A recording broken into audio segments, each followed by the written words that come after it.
Bismillahirrahmanirrahim. Assalamualaikum warahmatullahi wabarakatuh.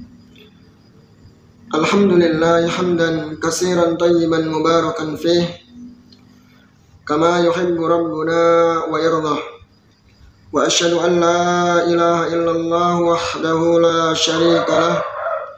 Wa asyhadu anna Muhammadan abduhu wa rasuluh. Sallallahu alaihi wa ala alihi wa sahbihi wa man sara ala nahjihi ila yaumiddin, amma ba'du. Baik, ikhwah sekalian rahimani wa rahimakumullah.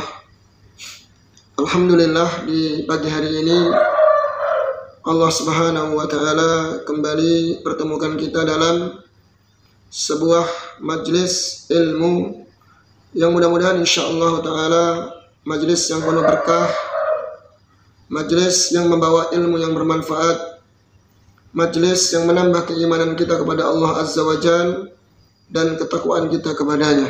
Amin Allahumma amin. Baik, insyaallah kita akan lanjutkan kajian kita tentang kitab tauhid, ya, masalah tauhid dari kitab Ushul Salasah. Sebelumnya telah kita bahas, ikhwah, ya. Kemarin apa? Kita bahas apa kemarin, ikhwah? Yaitu konsekuensi orang yang bertauhid, ya, konsekuensi dari kalimat la ilaha illallah. Apa itu?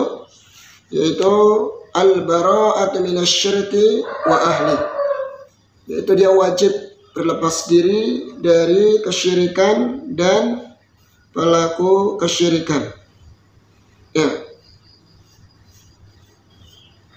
dia berlepas diri dari kesyirikan dan pelaku kesyirikan. Baik. Dengan dalil kemarin surat Al-Mujadalah, ya, dalilnya penulis menyebutkan surat Al-Mujadalah ayat yang terakhir.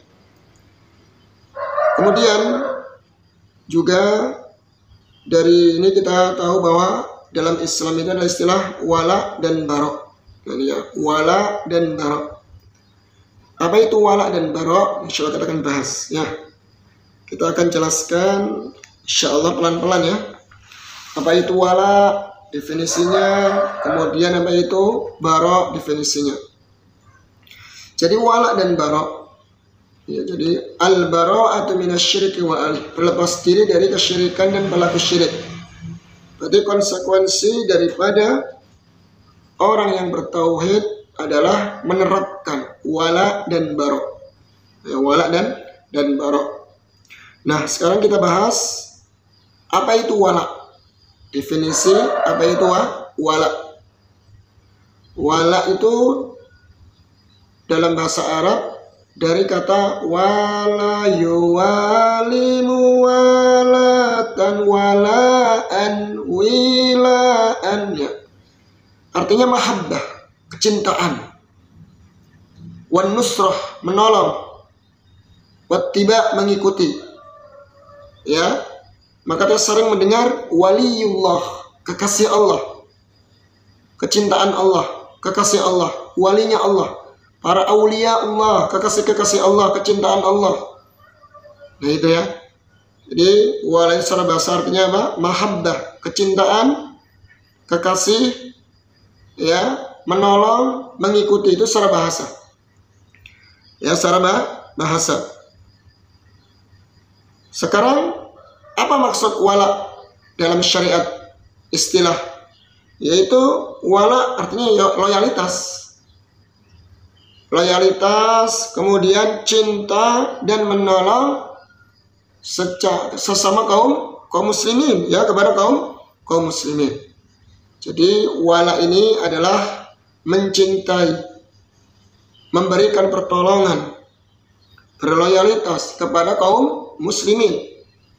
Jadi wala secara mutlak diberikan kepada kaum muslimin, orang-orang yang beriman, orang-orang yang mentaati Allah dan Rasulnya. Sebagaimana Allah berfirman, wal mu'minuna wal mu'minatu ba'duhum awliya'u ba', dan orang-orang yang beriman dari kalangan laki-laki, wal mu'minat, dan orang-orang yang beriman dari kalangan wanita, sebagian mereka, ya, ba'dhum awliya ba'd. Sebagian mereka adalah wali. Ya, sebagian mereka adalah wali, penolong, kekasih, ya, dengan sebagian yang lain. Sebagian mereka adalah penolong kepada sebagian yang lain, atau kekasih ke sebagian yang lain, saling mencintai satu sama lain. Ya, surat At-Taubah ayat 70-71. Ya, jadi ini arti wala. Nah, kemudian kita akan bahas lagi. Lantas apa konsekuensi? Ya, apa konsekuensi dari wala kepada kaum muslimin? Ya. Jadi bentuk-bentuk wala kepada kaum muslimin. Jadi wala kepada kaum muslimin. Jadi bukti wala kepada kaum muslimin apa saja konsekuensinya? Yang pertama yaitu hijrah ke negeri Islam dan tidak menetap di negeri kafir. Jadi kalau kita ya punya sifat wala kepada kaum muslimin, maka konsekuensinya kita harus hijrah ya ke negeri Islam dan tidak menetap di negeri kafir. Ya, tidak menetap di negeri kafir. Tentu kita harus tunjukkan kalau kita itu adalah orang-orang yang mencintai kaum muslimin, sesama kaum muslimin.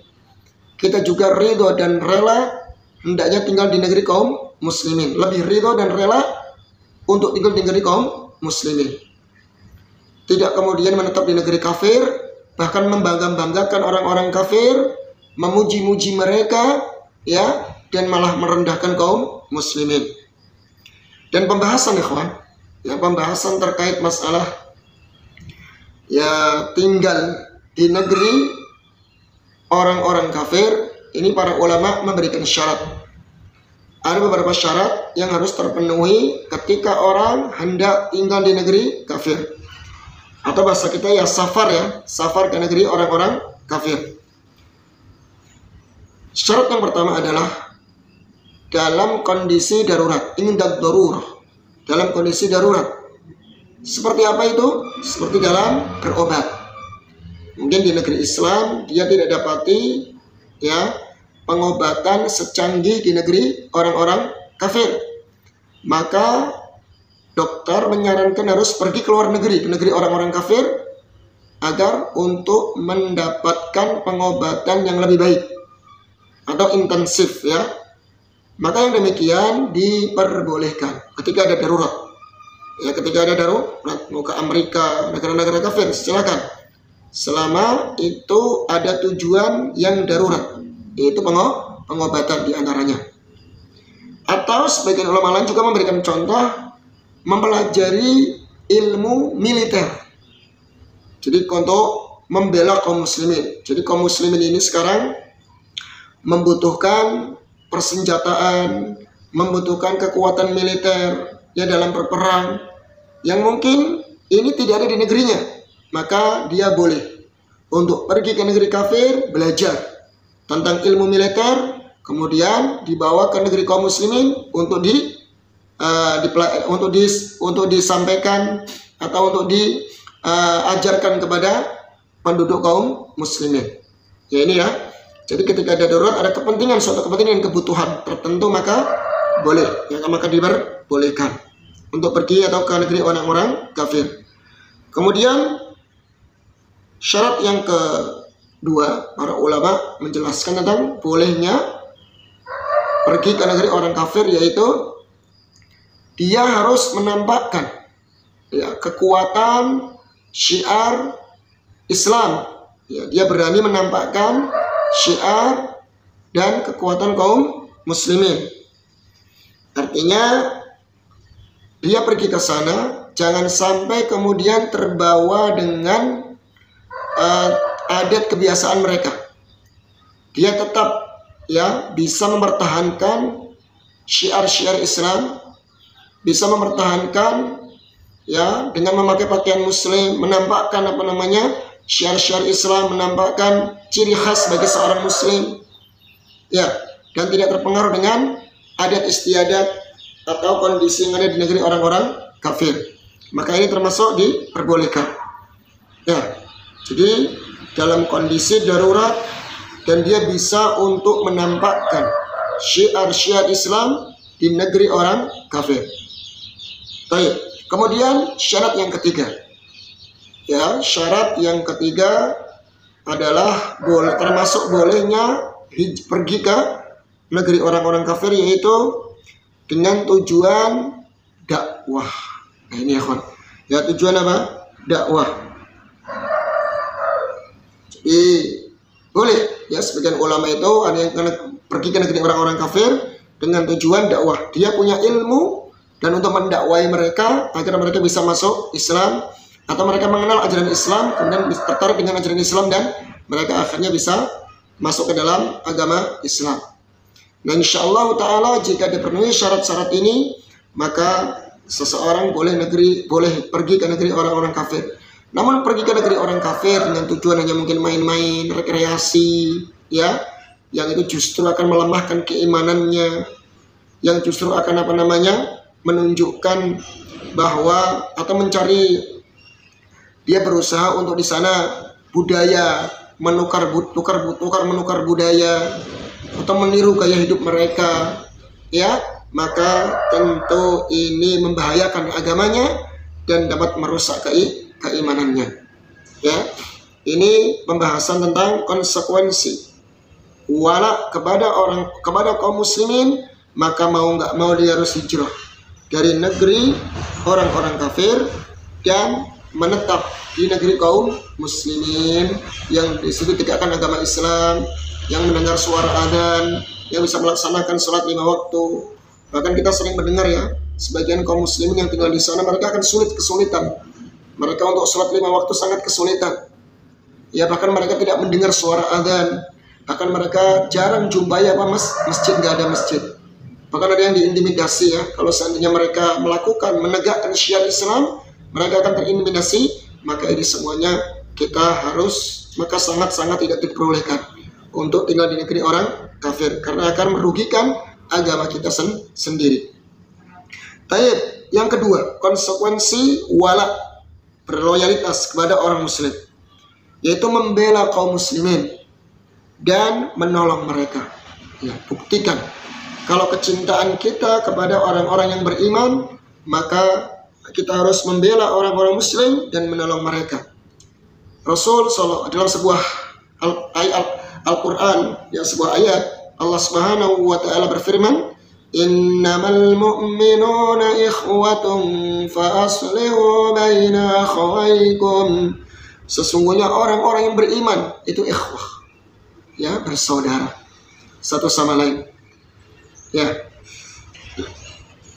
Kemudian, ya, Rasul Shallallahu Alaihi Wasallam juga bersabda, al-mu'min, ya, kal bunyanil wahid,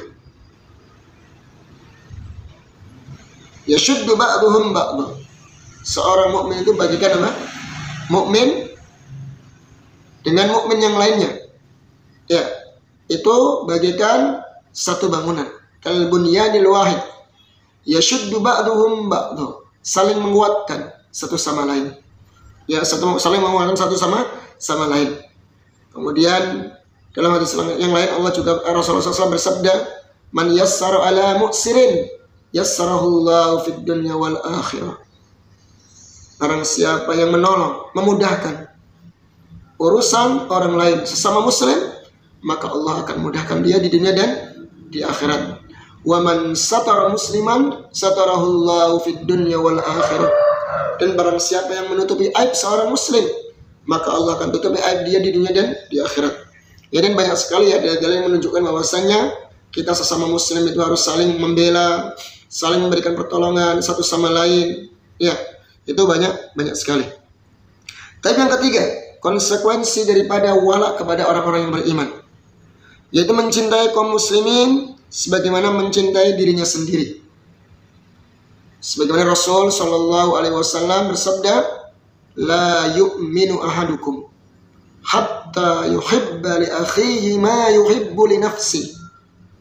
Sungguh tidak sempurna iman salah seorang di antara kalian sampai dia mencintai dirinya, hatta yuhibba li akhihi, sampai dia mencintai saudaranya, saudara sesama muslim ya, sebagaimana dia mencintai dirinya sendiri. Subhanallah ya. Jadi kalau kita punya prinsip seperti ini, ikhwah, perhatikan, kita punya prinsip seperti ini, ya, punya kita mencintai saudara kita sebagaimana kita mencintai diri kita sendiri, kita tidak akan berbuat zalim kepada sesama muslim. Kalau kita nggak mau dipukul, maka jangan memukul. Kalau kita nggak mau disakiti, maka jangan menyakiti orang lain. Kalau kita tidak mau, ya, dizalimi, maka jangan menzalimi orang lain. Begitu ya. Kalau kita nggak mau diinjak, maka jangan menginjak kehormatan orang lain. Ya. Kalau kita tidak mau disebarkan aibnya, maka jangan sampai kita menyebarkan aib orang lain. Coba pertimbangkan seperti diri kamu, ya. Kondisi kata seperti itu kita mau nggak? Kalau kita nggak mau, begitu pula dengan saudaramu juga tidak mau untuk diperlakukan seperti itu. Begitu pula dalam masalah terkena musibah. Ya, agar kita punya sifat empati, punya sifat rasa kemanusiaan, ingin menolong kepada kaum muslimin. Seandainya kita tertimpa musibah, sebagaimana saudara kita tertimpa musibah, bagaimana perasaan kita? Juga kita akan merasa sedih, ya, merasa kesusahan, merasa kesulitan, maka ada rasa ingin menolong. Ya, seandainya saya terjadi kejadian ini, musibah ini terjadi mengenai diri saya, maka saya pun akan merasa berat. Maka dalam kondisi yang sangat lapang ini, saya akan menolong, memberikan pertolongan kepada kaum muslimin, saudara kita kaum muslimin. Ya, jadi hadis ini luar biasa ya. Sehingga Rasulullah SAW mengatakan, la yu'minu ahadukum hatta yuhibba li akhihi ma yuhibbu li nafsihi. Tidak beriman, tidak sempurna iman salah seorang di antara kalian sampai kalian mencintai saudaranya sebagaimana engkau mencintai dirinya sendiri. Ya, insyaallah dengan menerapkan hadis ini kita nggak akan berbuat zalim kepada sesama kaum muslimin. Kita akan menjadi seorang yang penyayang. Kita akan sering menolong. Kita akan mudah untuk memberikan pertolongan kepada kaum muslimin. Karena seandainya kita tertimpa dengan musibah tersebut, keadaan-keadaan yang memilukan tersebut terjadi pada diri kita, kita pun tidak akan merasa sedih. Ya, kita akan merasa sedih. Nah itu ya. Kemudian yang keempat, bentuk wala kepada orang-orang yang beriman atau kaum muslimin, yaitu tidak memata-matai kaum muslimin dan menyebarkan rahasia mereka. Ingat, tidak memata-matai kaum muslimin dan tidak menyebarkan rahasia mereka. Mungkin sebuah negara Islam, dia punya rahasia-rahasia tertentu, ya. Kemudian dia punya rahasia tertentu untuk memajukan negaranya, dan jangan sampai dia kemudian menyebarkan rahasia tersebut kepada orang-orang kafir yang mereka punya permusuhan kepada orang-orang muslim. Khawatir setelah mereka tahu, mereka akan melakukan penyerangan. Ya, ketika bocor rahasia tersebut, justru ya kaum muslimin yang sudah punya rencana untuk kemajuan negerinya itu dihancurkan oleh orang-orang kafir. Maka ini tidak boleh ya, tidak boleh kita memata-matai atau menyebarkan rahasia kaum muslimin, rahasia persenjataan mereka, ya, rahasia politik mereka, nggak boleh. Masih ingat nggak kisah salah seorang sahabat yang bernama Hatib bin Abi Balta'ah? Nah, beliau seorang sahabat yang mulia yang pernah ikut perang Badar bersama Rasul Shallallahu Alaihi Wasallam, bahkan hijrah bersama Nabi dari Makkah ke Madinah. Jadi ringkas kisah, Hatib bin Abi Balta'ah ini membocorkan rahasia Rasulullah Shallallahu Alaihi Wasallam ketika hendak memerangi orang-orang kafir Quraisy yang ada di Makkah. Waktu itu kota Makkah telah dikuasai oleh orang-orang kafir Quraisy, dan Rasulullah Shallallahu Alaihi Wasallam bersama para sahabatnya berencana untuk mengambil kembali, untuk menaklukkan kota Makkah. Ya, namun rahasia ini dibocorkan oleh Hatib bin Abi Balta'ah. Hatib bin Abi Balta'ah mengirim sebuah surat yang dititipkan kepada salah seorang wanita tua ya, yang hendak pergi ke Mekah agar menyampaikan rahasia Rasulullah SAW akan memerangi mereka, orang-orang kafir Quraisy. Maka dengan harapan demikian, orang-orang kafir Quraisy agar bersiap-siap dengan rencana Nabi untuk menaklukkan atau memerangi kota Mekah. Rasulullah SAW mendapatkan wahyu dari malaikat Jibril alaihissalam bahwa rencana untuk memerangi kafir Quraisy yang ada di Mekah untuk mengembalikan lagi kejayaan kota Mekah itu bocor. Ya, Rasul diberi wahyu bahwa ada salah seorang sahabat yang membocorkan. Maka Nabi kita alaihi salatu wassalam mengutus salah seorang sahabat, di antaranya Umar bin Khattab, Ali bin Abi Thalib, Ammar bin Yasir, Thalhah bin Ubaidillah, ya, mengutus mereka untuk mencegat wanita yang membawa surat untuk dibawa ke kota Mekah. Ya, langsung Umar bin Khattab, Ammar bin Yasir, Ali bin Abi Thalib, Thalhah bin Ubaidillah langsung mengejar dengan kudanya, ya, mengambil surat tersebut dari wanita tua. Ketika ditanya, wahai wanita, apakah engkau membawa surat? Pertamanya dia berbohong. Tidak, saya tidak membawa apa-apa. Kata Umar bin Khattab, Rasulullah tidak mungkin berbohong. Serahkan suratnya atau saya telanjangi. Maka akhirnya wanita tersebut takut dan memberikan surat yang akan dibawa ke kota Makkah tersebut kepada Umar bin Khattab. Nah, setelah disampaikan bahwa yang akan membocorkan surat tersebut adalah Hatib bin Abi Balta'ah, lantas para sahabat semuanya geram. Mereka menganggap bahwasanya Hatib ini telah mengkhianati kaum muslimin, telah membocorkan rahasia kaum muslimin. Akhirnya Rasulullah SAW, ya, waktu itu memanggil Hatib bin Abi Balta'ah. Dipanggillah Hatib, diinterogasi, disidang lah masa gitu. Wahai Hatib, apa-apaan engkau ya Hatib?